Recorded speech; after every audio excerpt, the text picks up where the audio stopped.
Simple ગણતરીનો દાખલો છે કે ભાઈ એક કોલ સેન્ટર દરરોજ સોમવારથી શુક્રવાર સુધી 24 કલાક કાર્યરત રહેશે, તેમજ શનિવારે 8 કલાક ને રવિવારે 4 કલાક. એક કર્મચારી જે છે કલાકમાં આશરે 20 ફોન કોલ કરે તો એક કર્મચારી ટોટલ 5 અઠવાડિયામાં કેટલા કોલ કરે. પહેલા તો આપણે જે છે સોમવારથી શુક્રવારની જ વાત કરીએ તો સોમવારથી શુક્રવાર એટલે કે 5 દિવસ અને એમાં કલાક કેટલા ભાઈ 24 કલાક અને 24 કલાક છે તો પછી આ જે છે કર્મચારી કેટલા ફોન કરી શકે તો દરેક કલાકે જે છે 20 ફોન કરી શકે. બરાબર. તો આ જે છે આ 5 દિવસની કથા થઈ.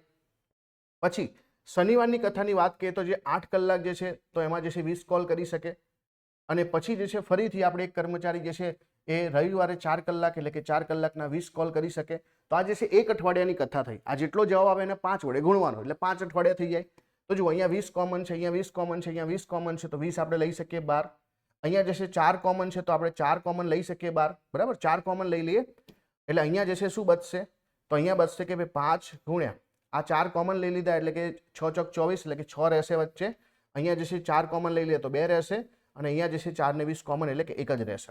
તો અહીંયા જુઓ 20 ગુણ્યા 4 અને અહીંયા 6 પંચા 30 વત્તા 2 વત્તા 1 એટલે ટોટલ કેટલા થઈ ગયા આ જે છે ટોટલ 33 થઈ ગયા અને 20 ચોક 80.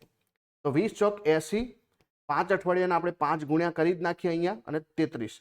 તો અહીંયા જો 8 પંચા 40 એટલે કે 400 અને 400 ગુણ્યા 33 એટલે કે અહીંયા શું થશે 0 0 આવશે.